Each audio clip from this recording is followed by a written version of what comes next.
Electronics মিডিয়ার সাংবাদিকদের সঙ্গে নির্বাচন ব্যবস্থার সংস্কার কমিশনের বৈঠক চলছে।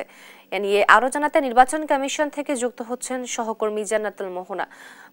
বৈঠকে নির্বাচন ব্যবস্থা নিয়ে কোন কোন বিষয়ে প্রাধান্য পাচ্ছে জানাবেন।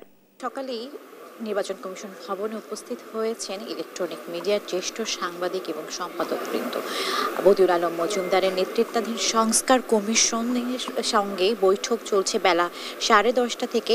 আমরা দেখছি যে অবাধ নিরপেক্ষ সুষ্ঠু নির্বাচনের লক্ষ্যে নির্বাচন ব্যবস্থার সংস্কার কমিশন মতবিনিময় করছেন বিভিন্ন ইলেকট্রনিক মিডিয়ার জ্যেষ্ঠ প্রতিবেদক এবং সম্পাদকদের সঙ্গে, এবং কী নিয়ে আলাপ হচ্ছে সেটা এই মুহূর্তে আমরা না জানতে পারলেও তবে তাদের সঙ্গে মতবিনিময় করার সাথে সাথে এবং নিরপেক্ষ যেই নির্বাচন বা অবাধ সুষ্ঠু নির্বাচনের লক্ষ্যে তাদের মতামত শুনবেন এবং কিভাবে একটি সুষ্ঠু নির্বাচন সম্পূর্ণ করা যায় সেই সম্পর্কেও হয়তো তাদের সঙ্গে জানাবেন এবং তাদের কাছ থেকে তাদের পরামর্শ গ্রহণ করবেন বলে আমরা জানতে পেরেছি। তো বেলা 10:30টার দিকে এই বৈঠকটি শুরু হয় এবং বৈঠকটি চলছে এখনও। আর আমরা আর কিছুক্ষণ পরেই হয়তো জানতে পারবো যে বৈঠকে কী নিয়ে আলাপ হয়েছে। তবে যতটুকু আমরা জানতে পেরেছি যে বৈঠকে নিরপেক্ষ নির্বাচন দেবার পাশাপাশি আইনশৃঙ্খলা রক্ষাকারী বাহিনীর পরিস্থিতি, দ্বিপাক্ষিক